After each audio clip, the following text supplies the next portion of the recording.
Hey guys, welcome back to the next video. In this video, we're gonna understand about recognizing the property use case of container option in terms of AWS ECS and EKS.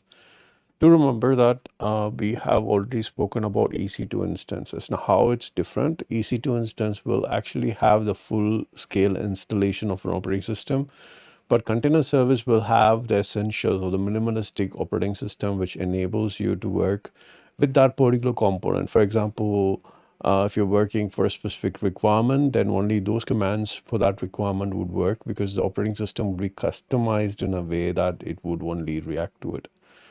So you will not have extra packages which is going to involve, in the complete operating system. So now in this situation, so firstly we'll understand what is ECS and then we will go for EKS.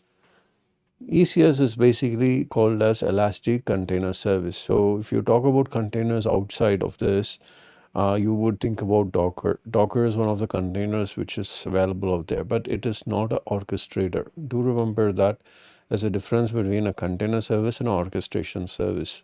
Orchestration service helps you to schedule, it helps you to manage, automate the container service. So Docker is a standalone item which doesn't do that. Okay, but in terms of ECS, Amazon has designed this ECS to be fully managed container orchestration service. It's just not a container service, but also an orchestration service, okay, by itself. So you don't really need a Kubernetes at this point.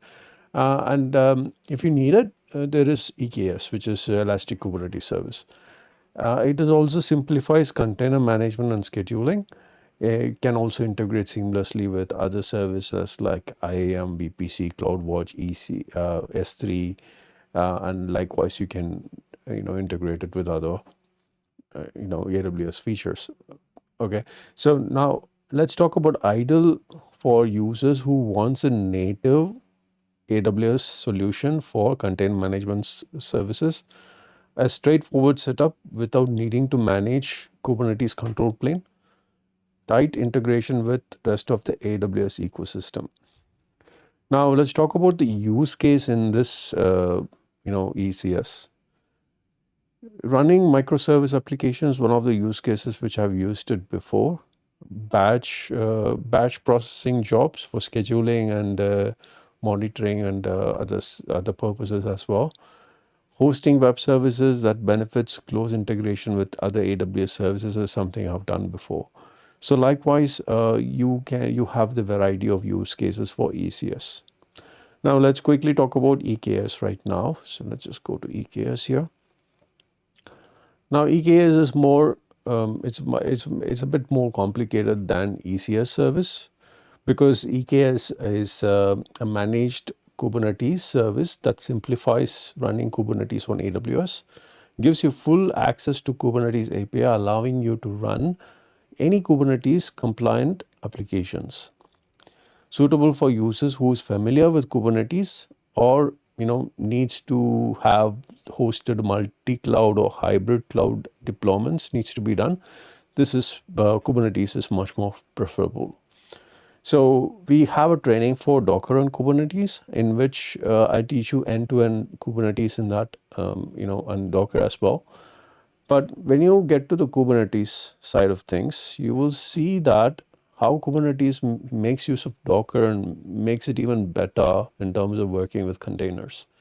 So when you are used to Kubernetes, you would tend to go with Kubernetes rather than Docker because Kubernetes is an orchestration tool. You can configure advanced level of configuration on Kubernetes than Docker, which you feel like you have more control on Kubernetes. So that's why I say Kubernetes is much more versatile. It can do a lot of other things than Docker, and it makes your life really easy. All right. Now, ideal scenario where Kubernetes is already part of your infrastructure, you can use this EKS. You require greater control and flexibility over container architecture. You can use Kubernetes again. You need to run Kubernetes workload across multiple environments on premises and other cloud providers. Then you can go for EKS because EKS is much more versatile. Now, the use case, if you want to understand about the use case of EKS, very simple. Large scale application required advanced orchestration that is not available in ECS.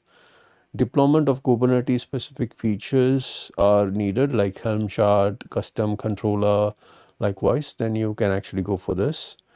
You have multi-region hybrid cloud scenario, then EKS is the best. So this is what I wanted to share with you on this, guys, on this particular topic.